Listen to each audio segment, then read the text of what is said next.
আসসালামু আলাইকুম। প্রিয় শিক্ষার্থীবৃন্দ, কেমন আছো সবাই? আশা করি আল্লাহর অশেষ রহমতে ভালো আছো। আমিও ভালো আছি। Gazipur cantonment public school and কলেজের পক্ষ থেকে অনলাইন ক্লাসে সবাইকে স্বাগতম জানাচ্ছি। তোমাদের সাথে আছি আমি রাহিমা আক্তার। সকলকে প্রথমেই জানাচ্ছি বর্ণিল শুভেচ্ছা। আজকে আমরা আলোচনা করব দশম শ্রেণীর জন্য ব্যাকরণ অধ্যায় থেকে বাংলা বানানের একটি অংশ, নত্যবিধান ও সত্যবিধান নিয়ে। আমরা বাংলা দ্বিতীয় পত্রে ব্যাকরণ অংশে যে ধ্বনিতত্ত্বের আলোচ্য বিষয়, তার মধ্যে নত্যবিধান ও সত্যবিধান আলোচনা করব। এই নত্য ও সত্য বিধানটা কেন জানা দরকার বা কেন এই বিধান আমরা জানব? আমরা মূলত যখন এই যে আমি কথা বলছি, যখন কথা বলি তখন আমরা নিজের মাতৃভাষায় কথা বলি এবং মাতৃভাষায় অন্যের কাছে মনের ভাব প্রকাশ করি, আমরা কথা বলি। এক্ষেত্রে কোনো নিয়ম কানুন আমরা প্রয়োজন মনে করি না। কিন্তু আমরা যখন এই কথাগুলো বা মনের ভাবগুলো লিখে প্রকাশ করি, তখন আমাদেরকে বানান করার প্রয়োজন পড়ে, বা কোনো কিছু লিখতে গেলে লেখার ক্ষেত্রে বানান আবশ্যক হয়ে দাঁড়ায়। আর যখন আমরা বানানটা শুদ্ধভাবে লিখতে চাই, তখন আমাদের কিছু নিয়ম জানতে হয়। কেননা আমরা জানি আমাদের বাংলা বর্ণমালায় 2টা ন আছে, 3টা স আছে, 3টা র আছে। এগুলো আমরা উচ্চারণের সময় বা কথা বলার সময় কোনো নিয়ম নীতি মেনে উচ্চারণ করি না, উচ্চারণে তফাৎ নেই। কিন্তু যখন আমরা এই 2টা ন উচ্চারণ করলাম, এই নয়ে উচ্চারণে কোনো পার্থক্য নাই, কিন্তু যখন আমরা লেখার ক্ষেত্রে দেখা যায় যে কোন ন দিয়ে লিখব, মূর্ধন্য ন দিয়ে লিখব না দন্ত ন দিয়ে লিখব। এই জন্যে আমাদেরকে কিছু নিয়ম মানতে হবে। এছাড়া যে 3টা স আছে, তালব্য স, মূর্ধন্য স আর দন্ত স, এই 3টা স এর মধ্যে কখন কোন স আমরা ব্যবহার করব, সেইটার জন্যে আমাদের কিছু নিয়ম কানুন জানতে হবে। আজকে আমরা এই বানান অংশের মধ্যে নত্যবিধান ও সত্যবিধানগুলো কি কি, এগুলো নিয়ে আলোচনা করব। চলো আজ তাহলে আমরা আমাদের মূল পাঠে চলে যাই।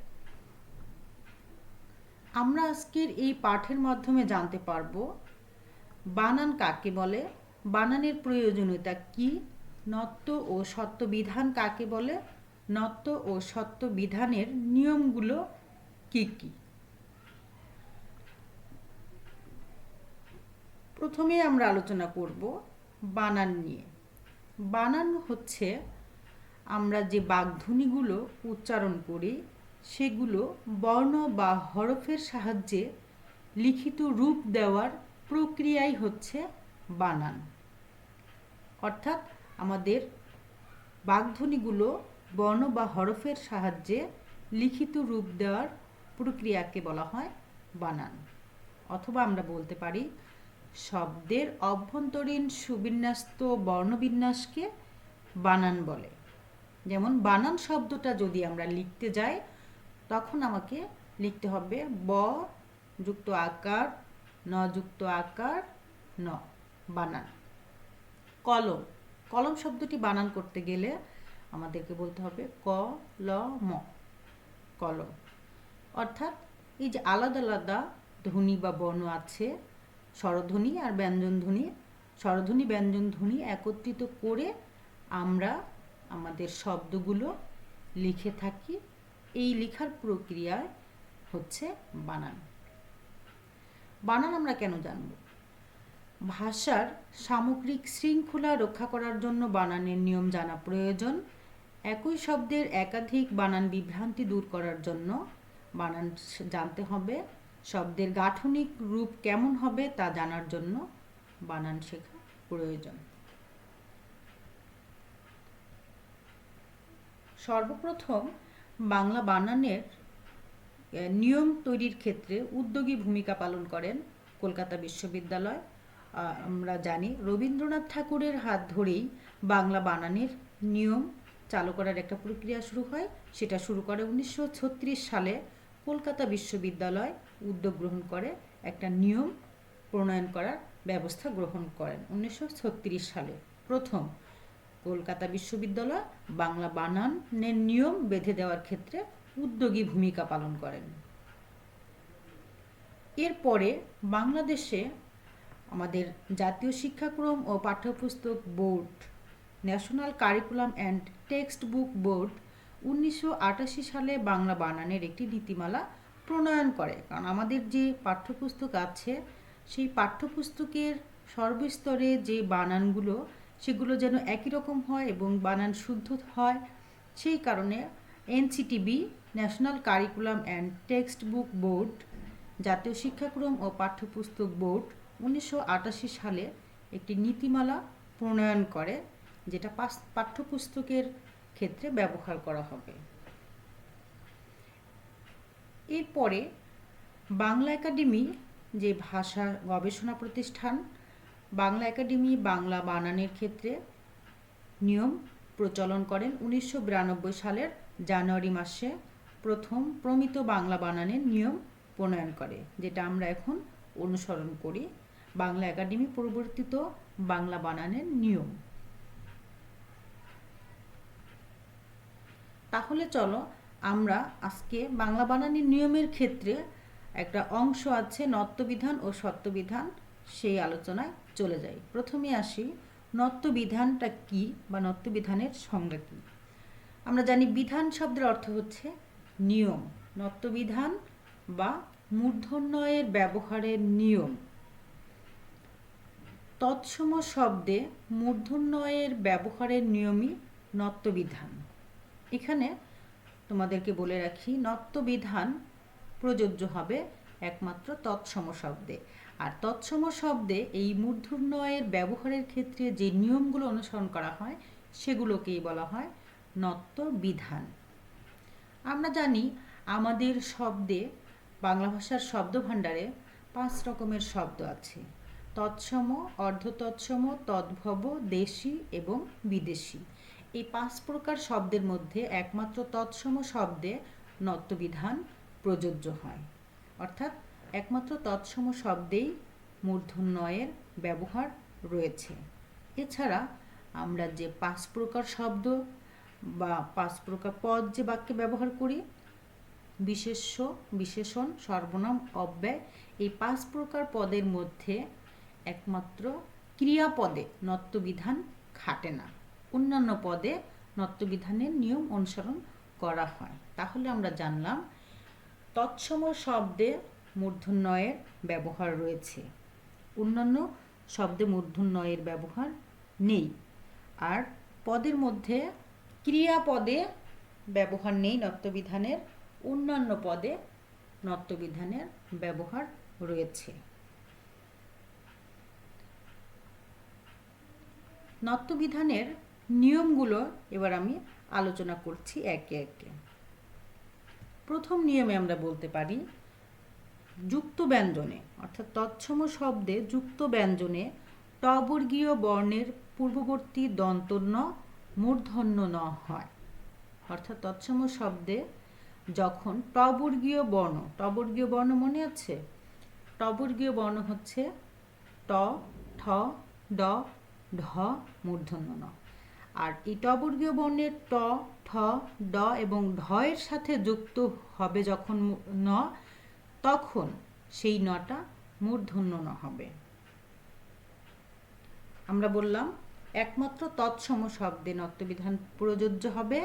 আর তৎসম শব্দে যখন টবর্গীয় বর্ণ দ্বারা যুক্ত বর্ণ গঠিত হবে তখন টবর্গীয় বর্ণের সাথে যুক্ত ন অবশ্যই মূর্ধন্য ন হবে। যেমন ঘণ্টা, কাণ্ড, লুণ্ঠন, ভণ্ড, কর্মকাণ্ড, ইত্যাদি। এরপরে দ্বিতীয় নিয়মে আমরা বলতে পারি রি বা রিকার এরপর মূর্ধন্য ন হয়।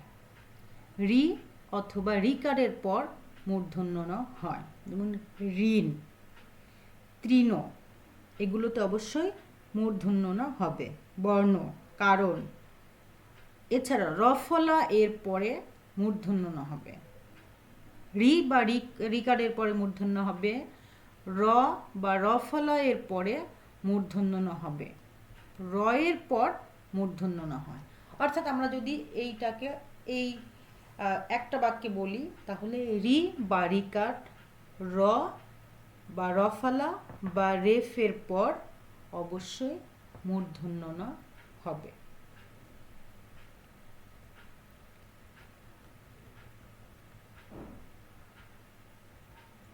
স্বর্ণ, কর্ণ, এরপরে বলতে পারি মূর্ধন্য স এর পর অবশ্যই মূর্ধন্য ন হবে। মনে আছে কি বলেছি? রি বা রিকার, র, রফলা এবং রেফের পরে অবশ্যই মূর্ধন্য ন হবে এবং মূর্ধন্য স এর পরে অবশ্যই মূর্ধন্য ন হবে। শিক্ষণ, ভাষণ, ভীষণ, উষ্ণ ইত্যাদি। এরপরে আমরা আবার প্রথম থেকে যদি বলি, ট বর্গীয় বর্ণের সাথে যুক্ত ন অবশ্যই মূর্ধন্য ন হবে। রি, রিকার, র, রফলা, রেফ এবং মূর্ধন্য স এর পরে মূর্ধন্য ন হবে। এরপরে আমরা বলতে পারি আরেকটা নিয়ম, নতুন নিয়ম, সবাই মনোযোগ দিয়ে শোনো।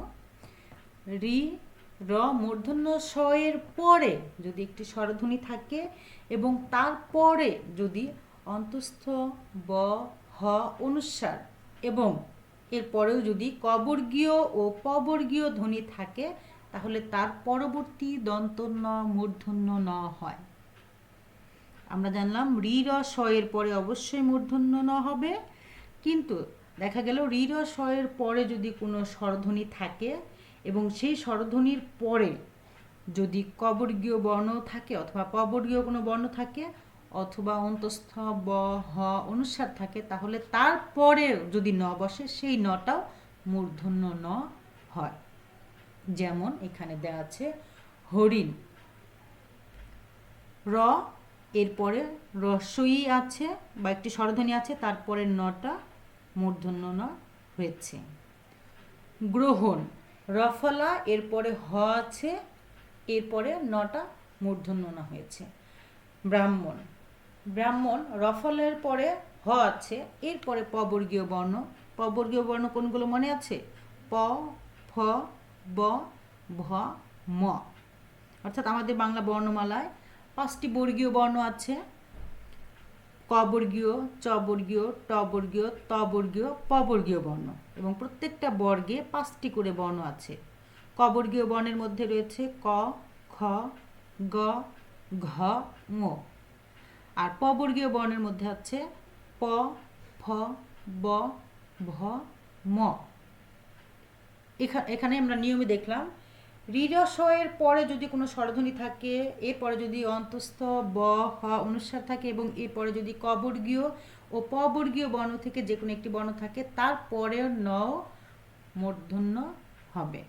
ব্রাহ্মণ, রফলা এরপরে হ যুক্ত ম, অর্থাৎ রফলা এরপরে একটা হ আছে, এরপরে প বর্গীয় বর্ণ ম আছে, এরপরের নটাও মূর্ধন্য ন হয়েছে। অগ্রহায়ণ, অগ্রহায়ণ এখানে ন শেষে ন মূর্ধন্য ন হয়েছে, কারণ গয় রফলা, রফলা এর পরে হ আছে, হর পরে আকার আছে, এরপরে অন্তঃস্থ আছে, এর পরের নটাও মূর্ধন্য ন হয়েছে। তাহলে আমরা বলতে পারি রি, র, স এর পরে যদি স্বরধ্বনি থাকে, এরপরে যদি অন্তঃস্থ ব, হ অনুস্বার এবং কবর্গীয় ও পবর্গীয় ধ্বনি থাকলে তার পরবর্তী দন্ত ন মূর্ধন্য ন হয়। এই নিয়মের কিছু ব্যতিক্রম আছে, কতগুলো তৎসম শব্দে স্বভাবতই মূর্ধন্য হয়, যেগুলো কোনো নিয়মের মধ্যে পড়ে না, এগুলো স্বভাবতই মূর্ধন্য ন হয়। এরকম অনেকগুলো শব্দ আছে যেগুলো তোমাদেরকে মনে রাখতে হবে, কেননা অনেক সময় প্রশ্নে আসে, তোমাদের যেহেতু এমসিকিউ টাইপ ব্যাকরণ থেকে আসতে পারে, স্বভাবতই মূর্ধন্য হয়েছে নিচের কোন শব্দে, তখন তোমাদেরকে খুঁজে বের করতে হবে কোন শব্দে স্বভাবতই মূর্ধন্য ন হয়েছে। এখানে শব্দ আছে লবণ বিনা, চাণক্য মাণিক্যগণ, বাণিজ্য, লবণ মন, বেণুবিনা, কঙ্কন, কণিকা, কল্যাণ, সুনীতমণি, একটা পুরো একটা আছে, ছন্দ আছে। তোমরা অবশ্যই এটা মনে রাখার চেষ্টা করবে, কারণ পরীক্ষায় এ ধরনের প্রশ্ন আসে। এতক্ষণ আমরা দেখলাম মূর্ধন্য ন বসে, তার নিয়ম। এখন দেখো মূর্ধন্য ন কোথায় বসে না। যুক্ত ব্যঞ্জন গঠনে তবর্গীয় বর্ণের সাথে কখনোই মূর্ধন্য ন হয় না। তবর্গীয় বর্ণ ত, থ, দ, ধ, দন্ত ন, অর্থাৎ তবর্গীয় বর্ণের বানানে অবশ্যই দন্ত ন হয়, মূর্ধন্য ন হয় না। যেমন বন্ধু, দ তবর্গীয় বর্ণ, তার সাথে যুক্ত নটা হয়েছে দন্ত ন। দন্ত, দন্ত বানানে তবর্গীয় বর্ণ ত আছে, এর সাথে যুক্ত নটা অবশ্যই দন্ত ন হয়েছে। গ্রন্থাগার, গ্রন্থ, এগুলোতে তবর্গীয় বর্ণের সাথে যুক্ত হওয়ার কারণে এই নটা হয়েছে দন্ত ন। অর্থাৎ আমরা জানলাম তবর্গীয় বর্ণের সাথে যুক্ত ন কখনোই মূর্ধন্য ন হয় না, হয় দন্ত ন। এছাড়া সন্ধি ও সমাসযোগে গঠিত শব্দের বানানে সর্বদা দন্ত ন হয়। সন্ধি ও সমাসযোগে গঠিত শব্দের বানানে দন্ত ন হবে, যেমন দুর্নাম, দুর্নীতি, ত্রিনয়ন, সর্বনাম, দুর্নিবার, অগ্রনায়ক, এই বানানগুলোতে আমরা দেখি এখানে সব সময় দন্ত ন হয়, কারণ সন্ধিযোগে অথবা সমাসযোগে গঠিত হলে সেই শব্দগুলোতে অবশ্যই দন্ত ন দিয়ে বানান লিখতে হয়। বিদেশি শব্দের বানানে সর্বদা দন্ত ন হয়। বিদেশি শব্দ যেমন ফার্নিচার, লন্ডন, এই বানানগুলোতে কী হবে, অবশ্যই দন্ত ন হবে। বিদেশি শব্দের বানানে কখনই মূর্ধন্য ন হবে না, হয় দন্ত ন। এরপরে আমরা আসি সত্যবিধান। এতক্ষণ আমরা আলোচনা করেছি নত্যবিধান নিয়ে, এখন আমরা আলোচনা করব সত্যবিধান নিয়ে। সত্যবিধানেরও সেমভাবে বলা যায়, তৎসম শব্দে মূর্ধন্য ষ এর ব্যবহারের সঠিক নিয়মই হচ্ছে সত্যবিধান। আমরা জানি নত্যবিধানে যেমন বলেছি যে শুধু তৎসম শব্দেই এই নত্যবিধান প্রযোজ্য হয়, ঠিক তেমনিভাবে সত্যবিধানের ক্ষেত্রেও একমাত্র তৎসম শব্দেই সত্যবিধানের নিয়ম প্রযোজ্য হয়।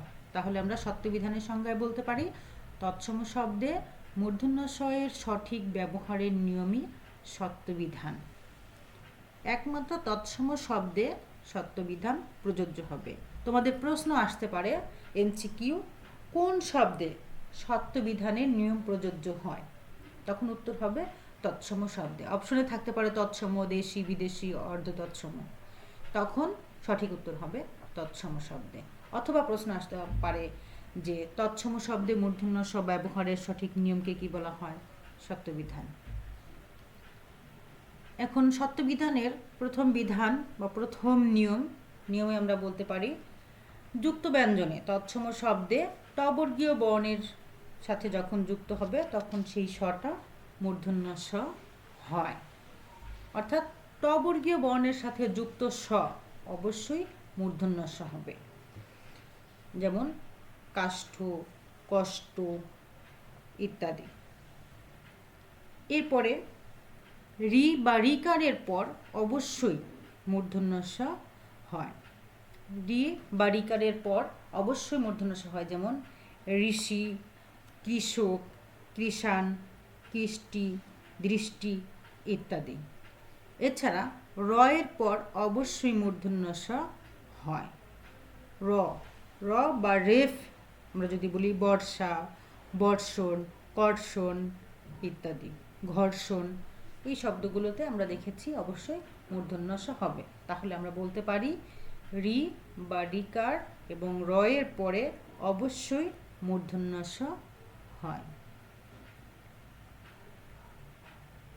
এরপরে তৃতীয় নিয়মে আমরা বলতে পারি, ইকারান্ত এবং উকারান্ত উপসর্গের পর কতগুলো ধাতুতে মূর্ধন্যস্ব হয়?